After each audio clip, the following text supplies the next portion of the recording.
శ్రీమతే నమః. గ్రహణం వస్తుంది కదా, ఎవరు ఏ నియమాలు పాటించాలి, ఏ దానాలు ఇవ్వాలి, ఎప్పుడు ఇవ్వాలి, గ్రహణ స్నానం చెయ్యాలా, నియమాలు పాటించాలా, గర్భవతులు ఏ నియమాలు పాటించాలి, ఇల్లు ఎప్పుడు శుభ్రం చేసుకోవాలి, తిరుమంజనం ఎప్పుడు చేసుకోవాలి, ఇవన్నీ అడుగుతున్నారు. అవన్నీ ఈ వీడియోలో మనం మాట్లాడుకుందాం. సింహరాశిలో పడుతుంది కాబట్టి మఖ, పుబ్బ, ఉత్తర, పూర్వ ఫల్గుని, పూర్వాషాఢ, భరణి ఈ నక్షత్రాల వాళ్ళు కాస్త జాగ్రత్తగా ఉండాలి. వాళ్ళు దానాలు అవి ఇవ్వాలి. అయితే వృశ్చిక రాశి, మీనరాశి, మిథున రాశి, తులారాశి ఈ 4 రాశుల వాళ్ళకి ఎటువంటి పరిహారము లేదు.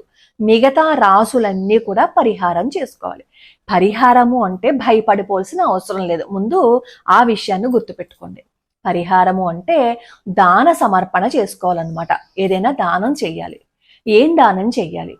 బియ్యం కానీ, గోధుమలు కానీ, ఉలవలు కానీ 3 ఇవ్వగలిగితే 3 ఇవ్వండి. ఒక్కొక్కటి కేజింపావు అనమాట. వీటన్నిటితో పాటుగా కాస్త నువ్వులు మాత్రం కేజింపావు, 2 కేజీలు అలా ఇవ్వకూడదు. కాస్త కొద్దిగా ఒక 5 రూపాయల నువ్వులను కట్టించుకుని వీటన్నిటితో పాటుగా దానంగా ఇవ్వండి. దానం ఇచ్చేటప్పుడు ఇచ్చే ఆ సద్బ్రాహ్మణుడికి మీరు వస్త్రాన్ని కూడా దానం చేస్తే చాలా మంచిది. దాంతో పాటుగా దక్షిణని కూడా సమర్పణ చేయండి. అప్పుడు మీరు వెంటనే అంటారు, దోచుకు తినేస్తున్నారండి వీళ్ళు అని. అలా అనుకునే వాళ్ళు అస్సలు ఇవ్వకండి. ఎందుకంటే వాళ్ళు దోచుకు తినేస్తున్నారు అనే భావనతో ఇస్తే దానం చేసిన దానికంటే కూడా తిట్టుకున్న పాపం మనతో పాటు ఉంటుంది. కాబట్టి ఇలా బ్రాహ్మణుడు దోచుకు తినడం కోసమే ఇలా చేస్తున్నారు అని అనుకునే వాళ్ళు అసలు దాన సమర్పణే చేయకండి. అసలు దానం పుచ్చుకునే వాళ్ళకి వాళ్ళ జీవితం మీద అది ఎంత ఇంపాక్ట్ చూపిస్తుందో తెలుసా? వాళ్ళు దానం తీసుకున్న తర్వాత గాయత్రి మంత్ర జపం చెయ్యాలి వాళ్ళు. అలా చేసి వాళ్ళు కూడా ప్రాయశ్చిత్తం చేసుకుంటారు. అంటే మన పాపాన్ని వాళ్ళు తీసుకుంటున్నారు. మన పాపాన్ని వాళ్ళు తీసుకుంటున్నప్పుడు వాళ్ళకి మనం ఎంత కృతజ్ఞతగా ఉండాలి. అది పోయి తిరిగి బ్రాహ్మణుల్నే మనం తిడతాం. సరే, మరి ఎప్పుడు దానం ఇవ్వాలి? అదే రోజు ఇవ్వాలా, మరునాడు ఇవ్వచ్చా? ఆ రోజు కుదిరితే ఆ రోజు ఇవ్వచ్చు, అంటే ఈ రోజు, లేదు అంటే రేపొద్దున్న ఇవ్వచ్చు. మరి ఎప్పుడు పట్టు స్నానం చెయ్యాలి, ఎప్పుడు విడుపు స్నానం చెయ్యాలి అని అడుగుతారు. సాధారణంగా ఇప్పుడు ఈసారి 3:20 గ్రహణం పడుతోంది అని చెప్తున్నారు. అయితే మనం పాటించవలసింది సాయంత్రం 6:20 నుంచి 6:47 మధ్యలో మనకి కనిపిస్తుంది. కాబట్టి ఆ సమయంలో నియమాలు పాటిస్తే సరిపోతుంది. 6:47 తర్వాత స్నానం చేసేసి అప్పుడు ఇల్లు గుమ్మాలు కూడా అన్ని శుభ్రం చేసేసుకుని తిరుమంజనం కూడా చేసేసుకుని అప్పుడు మీరు ఈ వంట చేసుకోండి. వండిన ఆహార పదార్థాలు ఏవీ తినకూడదు. పాలు, నెయ్యి, నూనె, ఊరగాయలు వీటికి దోషం లేదు. వాటి మీద దర్భలు వేసి మళ్ళీ గ్రహణం అయిపోయిన తర్వాత ఆ దర్భలన్నీ కూడా తీసేయటం మాత్రం మర్చిపోవద్దు. గ్రహణ స్నానం గనక చెయ్యకపోతే, ఎప్పుడు గ్రహణం పట్టినా గ్రహణం విడుపు స్నానం చెయ్యకపోతే అది మహాదోషం. మళ్ళీ వచ్చే గ్రహణం వరకు సూతకం ఉంటుంది అని చెప్తారు, మైల ఉంటుంది అని చెప్తారు. కాబట్టి ఖచ్చితంగా స్నానం మాత్రం చెయ్యండి. మీరు పట్టు స్నానం చెయ్యకపోయినా కానీ, ఇప్పుడు పట్టు స్నానం చేయడానికి కుదరదు. ఎందుకంటే 3:20 కదా వచ్చింది. కాబట్టి మీరు పట్టు స్నానం చేయకపోయినా విడుపు స్నానం మాత్రం చేయాలి. మరి ఈ గ్రహణ సమయంలో ఏం చేయాలి? మీకు మంత్రోపదేశం ఉంటే మంత్రోపదేశం తీసుకున్న వాళ్ళు ఆ మంత్రాన్ని జపించండి. లేదు అంటే లలితా సహస్రనామ స్తోత్రం కానీ, విష్ణు సహస్రనామ స్తోత్రం కానీ ఇవి చెయ్యండి. అయితే గర్భిణీలు ఏ నియమాలు పాటించాలి? గర్భిణీలైతే ఎక్కడ కదలకుండా హాయిగా జాగ్రత్తగా ఒక చోట కూర్చుని రామకృష్ణ అనుకుంటూ మీరు మీ మనసులో మీ ఇష్ట దైవాన్ని ప్రార్థించండి. మరి ఆహారం ఎప్పుడు లోపు తీసుకోవాలి? 3:20 కొంతమంది అంటున్నారు. కాదు, 6:20 నుంచి నియమాలు పాటిస్తే సరిపోతుందని కొంతమంది అంటున్నారు. ఈ ఆహారాన్ని ఎప్పుడు తీసుకోవడం ఆపేయాలి? ఇంట్లో చిన్నపిల్లలు ఉంటారు, ఆరోగ్యం బాగుండలేని వాళ్ళు ఉంటారు, కాస్త షుగరు, బీపీలు ఉన్న వాళ్ళు ఉంటారు కదా. మరి వీళ్ళు ఏం చెయ్యాలి అని అడుగుతారు. ఆరోగ్యం బాగుండలేని వాళ్ళకి, గర్భవతులకి, చిన్న పిల్లలకి నియమాలు వర్తించవు. కానీ మిగతా వాళ్ళు ఆరోగ్యంగా ఉన్న వాళ్ళు మాత్రం నియమాలు పాటించాల్సిందే. ఇప్పుడు 3:20 వచ్చింది అని అనుకున్నా, అసలు మామూలుగా గ్రహణం పట్టినప్పుడు గ్రహణం పట్టడానికి ముందే 9 గంటల ముందే ఆహారాన్ని తీసుకోమని శాస్త్రం కాదు చెప్తా, శాస్త్రజ్ఞులు చెప్పారనమాట. శాస్త్రం కాదు అని ఎందుకన్నానంటే, మనకి శాస్త్రం కంటే కూడా శాస్త్రజ్ఞులు చెప్పారు అంటే మనం ఎక్కువ నమ్ముతాం కాబట్టి. అసలు గ్రహణ సమయంలో ఆహారాన్ని తీసుకోవద్దు, బయటికి రావద్దు, గర్భవతులు జాగ్రత్తగా ఉండండి అని ఏనాడో మన ఋషులు దర్శించి చెప్పారు. దానికంటే కూడా మనకి సైన్స్ చెప్తే నమ్మకం కాబట్టి మీకు ఈ విషయాన్ని చెప్పాను. అంటే గ్రహణ సమయానికి మన పొట్టలో ఎటువంటి ఆహారము ఉండకూడదు. ఎందుకంటే ఆ సమయంలో మన జీర్ణక్రియ మందగిస్తుంది కాబట్టి ఆ సమయంలో ఎటువంటి ఆహారాన్ని తీసుకోవద్దు అని చెప్తారు. దీనికోసం కొన్ని పరిశోధనలు చేశారు.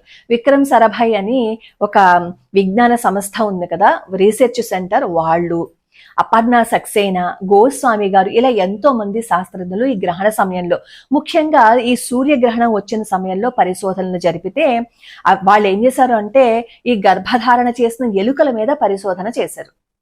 చేస్తే ఈ గ్రహణ సమయంలో ఏవైతే బయట తిరిగాయో ఈ ఎలుకలు, వాటికి సంతానం కలిగిన తర్వాత అవి కొన్ని అల్పంగాను కొన్ని ఆరోగ్యం బాగుండలేకుండాను జన్మించాయని చెప్పి వాళ్ళ పరిశోధనలో తెలిపారు. మీరు గూగుల్ చేస్తే మీకు ఆ విషయాలన్నీ అర్థమైపోతాయి. దీంతో పాటుగా పూత వచ్చిన పంట ఏదైతే ఉందో దానికి పూత ఎక్కువగా రాలిపోయింది ఆ సమయంలో, మిగతా సమయంలో కంటే కూడా. ఇలా వీళ్ళు ఎన్నో పరిశోధనలు చేసి గ్రహణ సమయంలో బయటికి రావద్దు అని చెప్పారు. ఎందుకు అంటే ఆరోగ్యం మీద కాస్త ఇంపాక్ట్ చూపిస్తుంది అని. కాదండి, మాకు ఈ నియమాలు ఏం అవసరం లేదు, చాలా మంది తిరుగుతున్నారు, మా మీదేమి ఇంపాక్ట్ చూపించలేదు, మేము బాగానే ఉంటాము అంటారా? అది మీ ఇష్టం, అది ఎవరి ఇష్టానికి వాళ్ళకి వదిలేస్తాం. ముఖ్యంగా గర్భవతులు మాత్రం బయటికి వెళ్ళకండి. ఎందుకు అంటే అన్ని మన చేతుల్లోనే ఉన్నాయి అని అనుకోవటం చాలా పొరపాటు. ఏది మన చేతుల్లో ఉండదు. మనం జాగ్రత్తగా ఉండడం, మన ప్రయత్నాన్ని మనం చేయటం మాత్రమే ముఖ్యం. మన ప్రయత్నం మనం చేసిన తర్వాత కూడా ఏదైనా వచ్చిందనుకోండి, దానికి మనం ఏం చేయలేం, కానీ జాగ్రత్తలు మాత్రం తీసుకోండి. అయితే ఈ గర్భవతులు కదలకుండా అలాగే మంచం మీద పడుకోవాలంటున్నారు. మరి ఆ సమయంలో మూత్ర విసర్జన, మల విసర్జన కూడా చేయకూడదు అని అంటున్నారు. ఎలాగా? ఒకవేళ చెయ్యకూడదు అని అంటున్నారు కాబట్టి 6:20 నుంచి 6:47 వరకు మీరు కాస్త జాగ్రత్తగా ఉండగలిగితే ఉండండి. లేదు అంటే మనం ఇంకేం చేయలేం కదా. కానీ 6 బయటికి వెళ్ళకండి అనమాట. బయటికి వెళ్తే ఆ ప్రభావం ఉంటుంది, ఆ కిరణాల ప్రభావం ఉంటుంది కాబట్టి బయటికి వెళ్ళకండి. కాబట్టి ఈ నియమాలు పాటిస్తూ భగవన్నామ స్మరణ చేసుకుందాం. మనకి శాస్త్రజ్ఞులు ఎలాగో చెప్పారు, గ్రహణానికి ముందే 9 గంటల ముందు నుంచి ఆహారం తీసుకోవద్దు అని.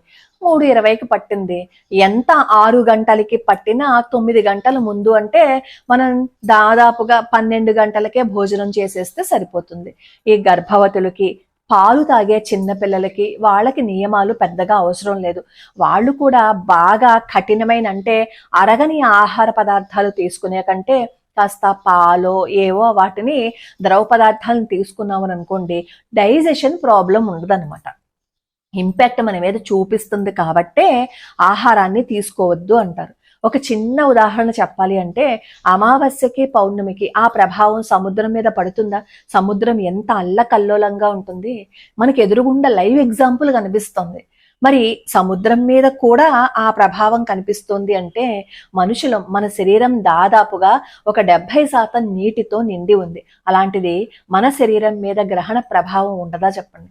మరి ఆఫీస్కి వెళ్తామండి, ఎలాగా ఆఫీస్కి వెళ్ళేవాళ్ళు ఎలాగో 12 లంచ్ టైం అయిపోతుంది కదా, 1 గంట మహా అయితే 2, ఆ టైంకి లంచ్ అయిపోతుంది. సాయంత్రం ఇంటికి వచ్చేసరికి గ్రహణమే అయిపోతుంది కదా. ఆ సమయంలో బయటికి రాకుండా ఉండండి. ఒకవేళ బయటికి వచ్చారు అంటే ఇంటికి వచ్చిన తర్వాత స్నానం చేయండి. ఎందుకంటే ఆఫీస్లో 6:30 దాకా ఉండడం కుదరదు కదా. 5:30కో బయటకు వచ్చేస్తారు. మనకి పట్టేది 6:20 మనకి కనిపిస్తోందని చెప్తున్నారు. కాబట్టి ఈ మధ్య కాలంలో ఒకవేళ బయటికి వెళ్ళవలసి వస్తే మీరు ఇంటికి వచ్చిన తర్వాత ఎలాగో స్నానం చేసేస్తారు. సాధ్యమైనంత వరకు మనం పాటిద్దాం. మన చేతుల్లో లేనివి, మన చేత కానివి అయ్యో మేము చెయ్యలేకపోయాము అనే బాధ మాత్రం పడద్దు. ప్రతిదానికి మన ప్రయత్నం చెయ్యాలి. ఆ తర్వాత భగవంతుడి అనుగ్రహం ఉంటుంది, అది మాత్రం ఎప్పుడూ మర్చిపోకూడదు. భయం కంటే కూడా జాగ్రత్త తీసుకుంటే మంచిది. జాగ్రత్త తీసుకోకుండా భయపడిపోతూ ఏం చెయ్యాలి అని భయపడిపోయామని అనుకోండి, ఏం చేయలేం. కాబట్టి నేను చెప్పిన ఆ 4 రాసుల వాళ్ళకి ఏది దోషం లేదు. మిగిలిన వాళ్ళు మాత్రం పరిహారం చేసుకోండి. నేను ఎవరో పెట్టారు, కుంభరాశి వాళ్ళకి అస్సలు బాగుండదట కదండి, అసలు వాళ్ళ జాతకమే బాగుండదట కదా ఈ గ్రహణ ప్రభావం వల్ల. ఒకటి గుర్తుపెట్టుకోండి, ఒక్క గ్రహణ ప్రభావమే జాతకం మొత్తం మీద ఉండదు. అది ఒక్కటే మన ప్రభావాన్ని అది ఒక్కటే జాతకం మీద ప్రభావాన్ని చూపించదు. జాతకం మొత్తం పరిశీలన చెయ్యాలి. ఏ రాసులు ఎక్కడ ఉన్నాయి, ఏ గ్రహాలు దేన్ని చూస్తున్నాయి, ఏ ఇంట్లో ఉన్నాయి, అవి ఏ స్థితిలో ఉన్నాయి, వీటన్నిటి మీద ఆధారపడి ఉంటుంది. జాతకం ఏ ఒక్కదాని మీద చూపించటం కుదరదు, చెప్పడం కుదరదు. కాబట్టి ముందు భయపడకండి. అన్ని రాసుల వాళ్ళకి గుంపగొత్తంగా ఈ బావలేదు అంటే దాన్ని భయపడిపోయి అమ్మో ఏమైపోతుందో అని భయపడకండి. మనం ఏమైపోతుందో అని భయపడితేనే ముందు మనకు అన్ని చుట్టూ వచ్చేస్తాయి. ఏం జరిగినా కానీ అబ్బో అది ఆ రోజేమో గ్రహణం జరిగింది కదా, మనం పరిహారాలు చేసుకోలేదు కదా, అందుకే ఇంత ఇబ్బంది ఏర్పడిందని చెప్పి భయపడిపోతాం. ముందు భయాన్ని తీసి పక్కన పెట్టండి, జాగ్రత్తగా ఉండండి. మన చేతుల్లో లేని దానికి మనం ఏమీ చేయలేం. అయితే మరి పూజా మందిరం మంగళవారం కదా, ఈ రోజు శుభ్రం చేసుకోవచ్చా? ఖచ్చితంగా శుభ్రం చేసుకోవచ్చు. ఈ రోజు గ్రహణం కదా, కాబట్టి గ్రహణం అయిపోయిన తర్వాత స్నానం చేసేసిన తర్వాత పూజా మందిరాన్ని కూడా శుభ్రం చేసేసుకుని చక్కగా దీపారాధన వెలిగించుకోండి. ఒకవేళ ఈ రోజు కుదరలేదు అని అనుకోండి, రేపు పొద్దున్నే లేచి మళ్ళీ శుభ్రం అంతా చేసేసుకుని తిరుమంజన సేవ అంతా చేసేసుకుని అప్పుడు మీరు దీపారాధన వెలిగించుకోండి. మనం ప్రయత్నిద్దాం.